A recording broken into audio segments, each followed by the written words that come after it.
안일함 속에 숨어있는 위기라고 하는 그런 주제로 같이 은혜를 나누고자 합니다.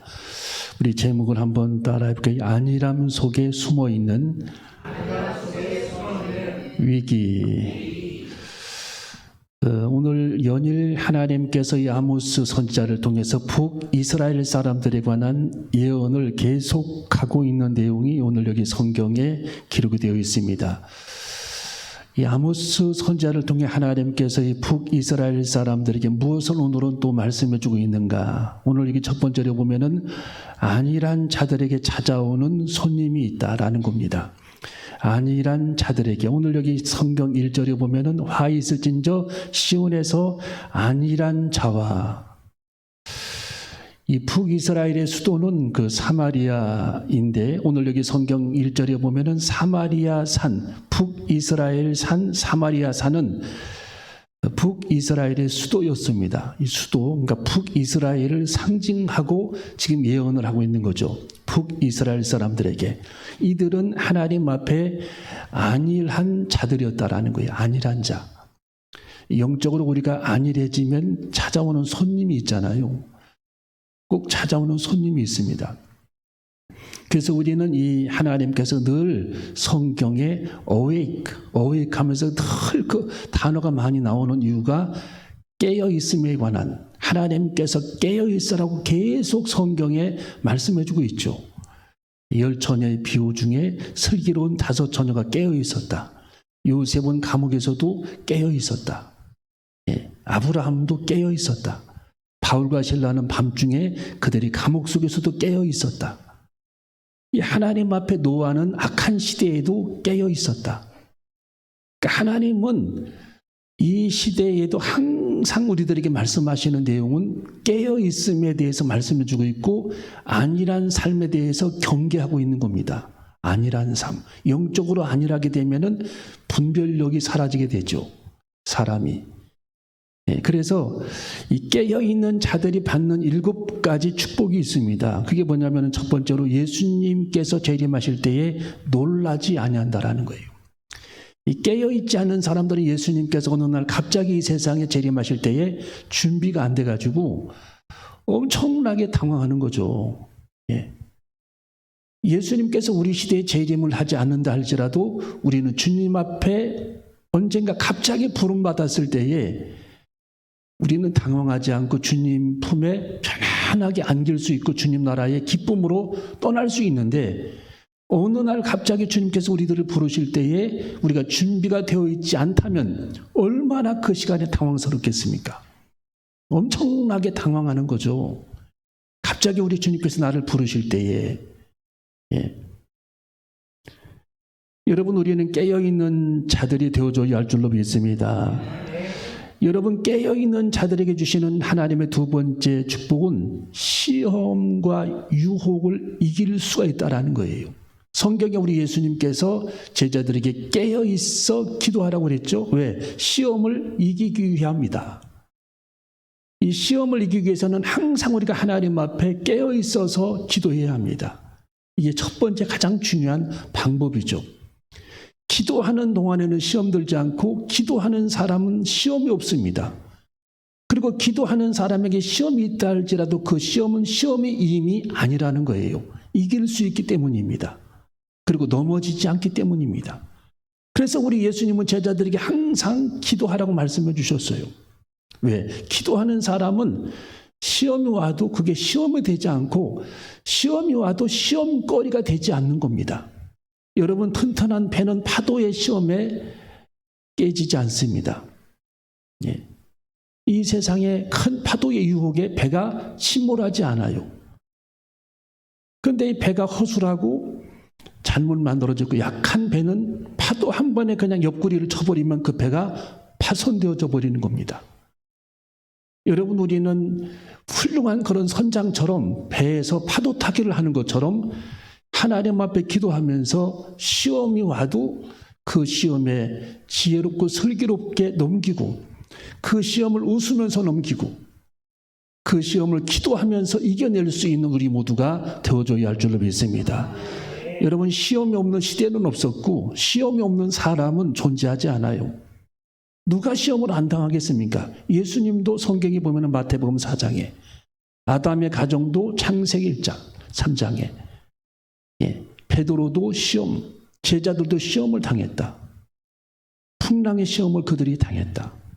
모세도 광야에서 시험을 받게 됩니다. 백성들이 그를 흔들어대죠. 다윗도 시험을 한때 당했습니다. 솔로몬도 많은 시험을 겪었습니다. 시험이 없는 사람은 존재하지 않아요.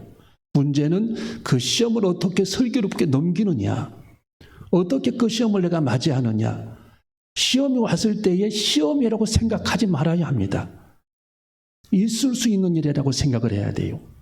그리고 시험을 시험으로 끝나게 해야 됩니다. 여러분, 예수님은 성경에 3가지 시험을 받을 때에도 전혀 예수님에게 시험이 그게 문제가 되지 않았어요. 사탄이 예수님에게 절해라, 높은 성전 꼭대기에서 뛰어내려라, 뛰어내려. 충동하죠? 돌로 똑똑히 만들어봐. 네가 하나님의 아들이라면 자존심을 흔들어댑니다. 이런 여러 가지 우리 예수님은 그 시험에도 전혀 우리 예수님은 흔들리지 않고 사탄을 배격하고 사탄아 내게서 떠나라고 명령하시면서 우리 예수님은 거기에 가담을 하지 않는 것입니다. 여러분, 우리는 인생을 살아가는 여정 동안에 크고 작은 마음의 흔들림에서, 유혹에서, 시대적인 그런 어떤 어려움에서 흔들림 없이 기도하면서 시험을 시험으로 내가 받아들이지 않고 이겨내고 늘 그걸 파도 타게 하면서 배가 바다로 항해하듯이 우리도 담대함과 기도와 지혜로 시험을 다 이겨낼 수 있는 우리 모두가 되어줘야 할 줄로 믿습니다. 여러분, 깨어있는 사람들은 사명을 잘 감당하게 됩니다. 하나님께서는 우리들에게 사명을 주셨어요. 조그마한 사명부터 큰 사명까지 주셨습니다. 벽돌 한 장도 사명이 있는 거예요. 저게 빠져나오면 건물이 금이 가잖아요. 하나님이 내게 주신 이 일이 작다 할지라도 그게 내게 주신 분깃입니다. 사명입니다. 휴지 하나 주는 것도 그게 사명이에요. 전도지 한 장 주는 것도 사명입니다. 여러분, 하나님께서 내게 제단에서 주신 사명, 하나님께서 내게 가정에서 주신 사명을 우리는 충성스럽게 그걸 잘 감당해야 합니다. 여러분, 마태복음 25장에 보면은 하나님은 우리가 주님 앞에 섰을 때에 사명을 질문하시는 겁니다. 달란트를 계산하셨어요. 그게 뭐냐? 우리가 주님 앞에 갔을 때에 달란트를 계산한다라는 거예요. 하나님이 내게 주신 그 사명의 달란트를 하나님께서 계산할 날이 분명히 있다라는 거예요. 그래서 하나님은 항상 우리들에게 너는 무엇을 하였느냐라고 질문을 하는 겁니다.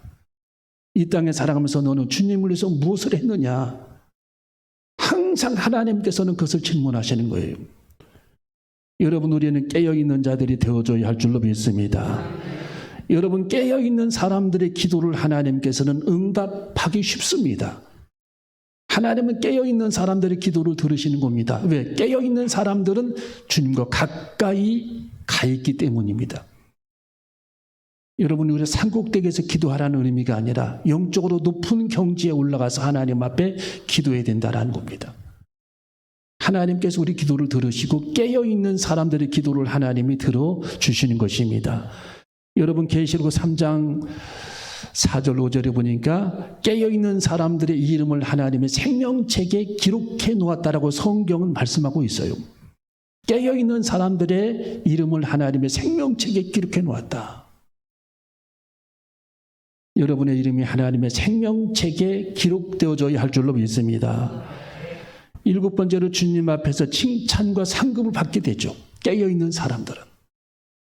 그래서 우리는 항상 주님 앞에 깨어 있어야 합니다.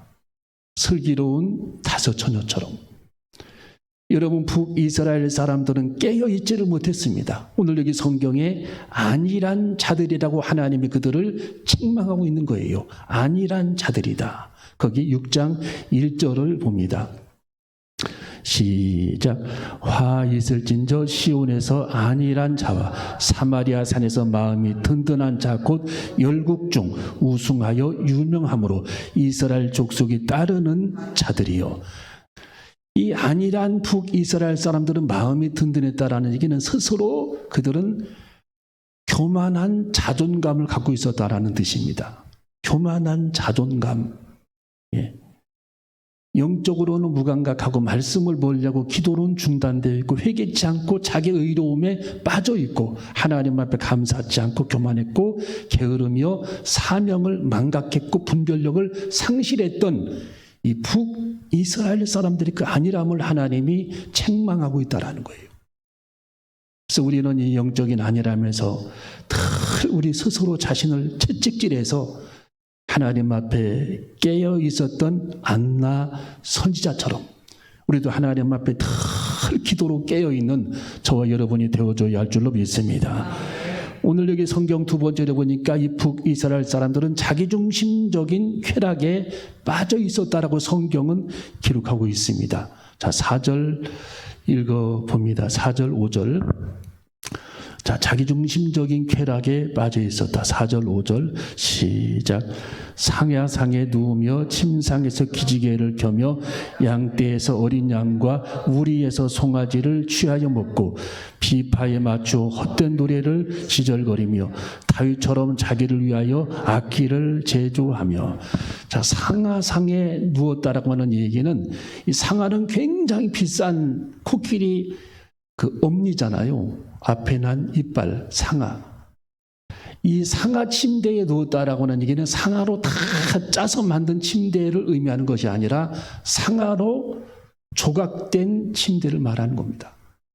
일부 상하를 조각해서 만든 침대, 나머지는 다른 제품이지만 일부 무늬를 상하로 만든 침대를 말하는, 굉장히 비싼 상하로 침대에서 잠을 청하기를 원했다.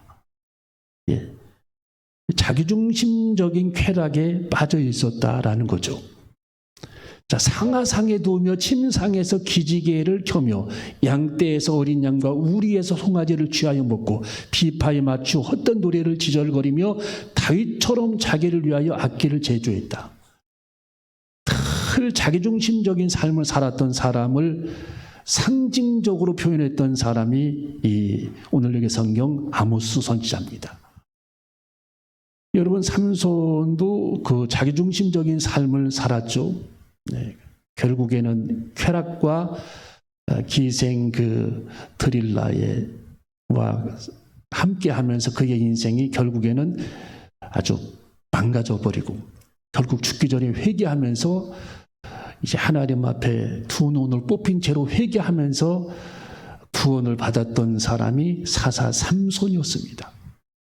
하나님께서는 그 영혼을 구원해 주셨지만 그는 쾌락에 빠져서 인생을 살았기 때문에 하나님의 사명을 망각하고 인생을 살았던 그 대가를 지불받게 되는 그런 어려움에 그가 처하게 되죠. 여러분, 성경의 아하방도 자기중심적인 삶을 살았고 저 홍해바다 건너 시나이 반도 광야 생활할 때 이스라엘 백성들이 고라 자손들이 일어나가지고 모세를 대적하면서 자기중심적인 삶을 살려고 그들이 선포하면서 모세를 대적하죠. 예, 이 자기중심적인 삶. 하나님께서 이 롯이라고 하는 아브라함의 조카도 자기중심적인 삶을 살다가 결국 소돔과 고모라 성에 들어가죠. 곧 하나님께서 멸망을 주실 땅이라는 사실을 그는 몰랐어요. 예. 그 땅이 황폐해지고 그 땅이 동성연애자들로 가득 차 있고 그 지역에 다 소문이 나가지고 레즈비언들이 가득 찬 그 땅에서 그는 자기 발로 걸어 들어갔습니다. 왜? 그 땅에서 살아보고자. 자기중심적인 삶을 해석했던 사람이 아브라함의 조카 롯이었습니다. 결국 그는 풀을 따라갔다가 거기서 멸망을 당하고 모든 것을 잃어버리고 결국 거기서 빈털터리로 나오게 되고 소알산으로 피난을 가야 하는 소돔과 성의 멸망을 당했기 때문에 결국 거기서 나와야 하는 그런 삶을 그는 처하게 됩니다. 여러분, 자기중심적인 삶이 이게 얼마나 무서운가 하면은 이 자기중심적인 잣대로 인생을 살아가는 사람들은 결국 하나님을 떠난 사람과 다를 바가 없다라는 겁니다. 하나님을 잃어버린 삶, 하나님하고 아무런 상관이 없는 그런 삶이 자기중심적인 삶이라는 거예요. 지금 하나님께서 이 아모스 선지자를 통해서 북이스라엘 사람들을 경고하는 겁니다. 너희들은 그렇게 살다가는 멸망을 당할 것이다. 그래서 하나님께서 결국은 아수르 제국을 일으키죠. 일으켜서 주전 722년에 그들을 포로로 붙잡아 갑니다. 백성들을 다 끌고 가죠. 북이스라엘을. 하나님의 경고대로 그렇게 됐어요. 그 당시 아수르 제국이 엄청 컸죠. 지금의 시리아, 이란 북부 지방, 이라크 땅, 터키 일부 지방까지 아수르 제국이었어요. 그 당시에. 그 아수르 제국에서 북이스라엘을 빼앗고 그들을 다 돌파해서 그들을 포로로 붙잡아가게 됩니다. 하나님의 경고대로 그대로 이루어집니다. 하나님은 일으키시는 하나님이십니다. 우리 한번 따르게 하나님은 일으키시는 하나님이시다. 그래서 오늘 여기 마지막 성경의 세 번째로 보면은 하나님은 일으키시는 하나님이라고 말씀이 기록이 되어 있습니다. 자, 14절을 읽어봅니다. 14절 시작.